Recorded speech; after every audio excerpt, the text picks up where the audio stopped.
ही गोष्ट आहे मुंबईच्या दोन अशा शक्तिशाली व्यक्तींमधील मोठ्या संघर्षाची आणि काही हत्यांच्या कटांची, जे जर यशस्वी झाले असते तर भारताचा नकाशाच कदाचित बदलला असता. विचार करा, एका रात्री मुंबई शहर गाढ झोपेत आहे आणि एका इमारतीच्या छतावर एक शूटर देशातल्या सगळ्यात मोठ्या राजकीय नेत्यांपैकी एकावर टपून बसलाय. तो वाट पाहतोय फक्त एका फोन कॉलची, एका सिग्नलची. तर चला या गोष्टीत जरा आत शिरून पाहूया. फोनवरून कुजबुजलेलं हे एकच वाक्य, हे त्या संघर्षाचं टोक होतं ज्याने संपूर्ण शहराला दहशतीखाली ठेवलं होतं. पण गंमत म्हणजे तो ट्रिगर कधी दाबलाच गेला नाही. असं का झालं हे समजून घेण्यासाठी आपल्याला या वादळाच्या केंद्रस्थानी असलेल्या त्या दोन व्यक्तींना, म्हणजे त्यांच्या संघर्षाला समजून घ्यावं लागेल. ही कथा आहे एकाच शहरातून वर आलेल्या दोन विरोधी शक्तींची. एका बाजूला होते बाळासाहेब ठाकरे, ज्यांनी आपला प्रवास राजकीय पक्षातून नाही तर एका व्यंगचित्रकाराच्या पेन्सिलने सुरू केला होता. ठाकरे यांनी सामान्य मराठी माणसाच्या मनातल्या असंतोषाला ओळखलं आणि त्याला एका मोठ्या राजकीय चळवळीचं रूप दिलं. त्यांची खरी ताकद कुठल्या पदात नव्हती, तर त्यांच्या भाषणांमध्ये होती. ती अशी भाषणं होती जी रस्त्यावरच्या माणसाला पेटवून उठवायची आणि त्यांच्यात प्रचंड निष्ठा निर्माण करायची. आणि त्याच वेळी मुंबईच्या अंडरवर्ल्डमध्ये एक वेगळंच साम्राज्य उभं राहत होतं, दाऊद इब्राहिमचं. एका प्रामाणिक पोलीस हवलदाराचा मुलगा असूनही त्याला लवकरच कळलं की सन्मानानं पोट भरत नाही, पण गुन्हेगारीमुळे सत्ता आणि पैसा दोन्ही मिळतं. आणि मग त्यानं उभं केलं डी कंपनी नावाचं साम्राज्य, ज्याची मुळं बॉलिवूड, बिल्डर्स आणि अगदी राजकारण्यांपर्यंत पोचली होती. म्हणजे बघा, एकाच शहरावर दोन राजे राज्य करत होते. एक लोकांच्या ताकदीवर, प्रकाशात, आणि दुसरा भीतीच्या जोरावर, अंधारात. आणि म्हणूनच या दोघांची टक्कर होणं हे अटळ होतं. या दोन जगात धुमसत असलेला हा तणाव 12 मार्च 1993 रोजी एका स्फोटासारखा बाहेर आला. मुंबईत एकामागोमाग एक 12 बॉम्बस्फोट झाले.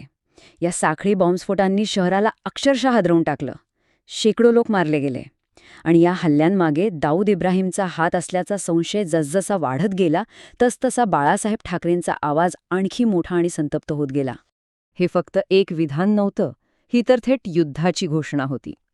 जाहीरपणे दाऊदचं नाव घेऊन ठाकरे यांनी एका अशा माणसाला आव्हान दिलं जो नेहमी सावल्यांआड राहून काम करायचा. त्याला प्रकाशात यायला भाग पाडलं. आता युद्धाची रेषा ओढली गेली होती. या थेट आव्हानानंतर दाऊदच्या नेटवर्कने ठाकरेंना संपवण्यासाठी अनेक प्रयत्न केले. 1999 मध्ये बाईकवरून आलेल्या शूटरने केलेला प्रयत्न असो, किंवा 2000 साली एका स्थानिक टोळीने घरात घुसून हल्ला करण्याचा रचलेला कट असो, हे सगळे प्रयत्न शेवटच्या क्षणी फसले. मग प्रश्न हा येतो की जगातला एक सर्वात खतरनाक गुन्हेगार त्यांना हात का लावू शकला नाही? तर हे फक्त नशीब नव्हतं. याचं उत्तर आहे ठाकरेंभोवती असलेल्या एका 5-स्तरीय सुरक्षा कवचात. म्हणजे विचार करा, सगळ्यात पहिलं अधिकृत सुरक्षा. त्यांचं घर मातोश्री हे अक्षरशः एक किल्ला होता. गार्ड्स, सततची पाळत, सगळं काही. दुसरं म्हणजे शिवसैनिक, हजारो निष्ठावान कार्यकर्ते, जे एक प्रकारे मानवी ढाल बनून त्यांच्या घराभोवती 24 तास उभे असायचे. तिसरं मुंबई पोलीस. त्यांना पक्क माहीत होतं की ठाकरेंना काही झालं तर अख्खी मुंबई पेटून उठेल. मग येतं चौथं कारण, राजकीय परिणाम. हल्ला यशस्वी झाला असताना तर सरकार दाऊदला संपवण्यासाठी पूर्ण ताकदीने उतरलं असतं. आणि पाचवं, गमतीची गोष्ट म्हणजे खुद्द दाऊदचं नेटवर्क. ते खूपच कमकुवत होतं. माहिती सहज बाहेर जायची, लोक फितूर व्हायचे. म्हणूनच ठाकरे फक्त एक व्यक्ती राहिले नव्हते, ते एक अभेद्य संस्था बनले होते. आता पुढे पाहूया. या कटांचं अयशस्वी होणं हे त्या कटांतितकंच, किंबहुना त्याहूनही जास्त महत्त्वाचं आहे. पण विचार करा, जर हे कट यशस्वी झाले असते तर त्याचे परिणाम खूपच विनाशकारी ठरले असते. अख्खी मुंबई दंगलींच्या आगीत जळली असती आणि यामुळे समाजातली धार्मिक दरी आणखीनच वाढली असती. एक मोठी राजकीय पोकळी निर्माण झाली असती, ज्यामुळे देशाच्या राजकारणाची दिशाच बदलली असती. याचा फायदा कदाचित इतर पक्षांना झाला असता. दाऊद भारताचा नंबर 1चा शत्रू बनला असता. पाकिस्तानवर प्रचंड दबाव वाढला असता आणि कदाचित दोन्ही देश युद्धाच्या तोंडावर आले असते.